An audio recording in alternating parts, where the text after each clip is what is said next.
Dalam kehidupan sehari-hari, kita tidak pernah lepas dari komunikasi. Namun, tidak semua orang mampu menyampaikan apa yang dipikirkan dengan jelas. Disinilah pentingnya kemampuan public speaking. Saya, Graciela Ferenfas, dengan NIM 431249090 untuk memenuhi UTS mata kuliah public speaking. Selama beberapa menit ke depan, saya akan berbicara tentang public speaking dan juga komunikasi. Public speaking bukan hanya soal berbicara di depan banyak orang, tetapi tentang bagaimana kita menyampaikan pesan dengan jelas, percaya diri, dan mampu memberi pengaruh. Secara sederhana, public speaking adalah kemampuan menyampaikan pesan kepada audiens secara efektif, sementara komunikasi adalah proses menyampaikan pesan agar bisa dipahami. Sementara komunikasi adalah proses penyampaian pesan agar bisa dipahami, bisa diterima, dan bisa memberi dampak. Jadi, public speaking sebenarnya adalah bagian dari komunikasi, tetapi dalam situasi yang lebih menantang, seperti saat kita presentasi di dalam kelas, berbicara dalam diskusi, atau menyampaikan pendapat di depan banyak orang. Kemampuan ini sangat penting karena yang pertama, public speaking membantu kita membangun kepercayaan diri. Semakin sering kita berbicara, semakin berani kita tampil. Dan yang kedua, kemampuan ini membantu kita menyampaikan ide dengan lebih jelas karena ide yang bagus akan sia-sia jika tidak bisa dijelaskan dengan baik. Terus yang ketiga, public speaking membuka banyak peluang karena orang yang berani berbicara biasanya lebih dipercaya untuk memimpin, menyampaikan pendapat, bahkan mempengaruhi orang lain.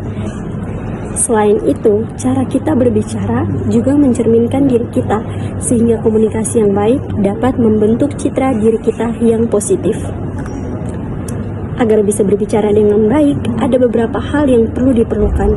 Yang pertama, kita harus mengenali audiens, karena cara kita berbicara harus menyesuaikan dengan siapa yang kita hadapi. Yang kedua, gunakan struktur yang jelas, mulai dari pembukaan, isi, hingga penutup, agar pembicara tidak terkesan berantakan. Ketiga, gunakan bahasa yang sederhana dan mudah dipahami, karena tujuan komunikasi adalah pesan kita tersampaikan. Selain itu, kontak mata dan juga bahasa tubuh sangat penting, karena komunikasi bukan hanya tentang kata-kata, tetapi juga tentang bagaimana kita menyampaikannya. Dan yang paling penting adalah latihan, karena tidak ada pembicara hebat tanpa proses yang panjang.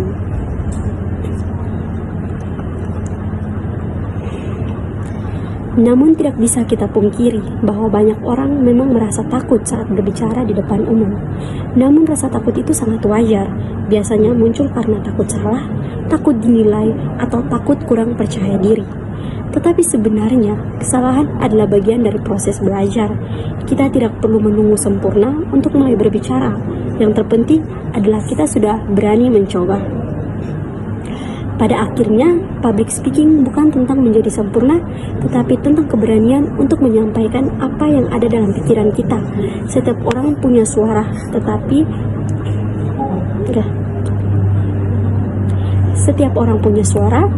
orang punya cerita, dan setiap orang punya sesuatu yang layak untuk didengarkan. Tinggal bagaimana kita belajar untuk menyampaikan dengan baik. Jadi jangan takut untuk berbicara, karena bisa jadi apa yang kita sampaikan adalah sesuatu yang sangat dibutuhkan oleh orang lain. Nah, sekian pembicaraan saya mengenai public speaking dan juga komunikasi. Semoga teman-teman pendengar dapat memahaminya dengan baik. Saya pamit undur diri, terima kasih, selamat siang.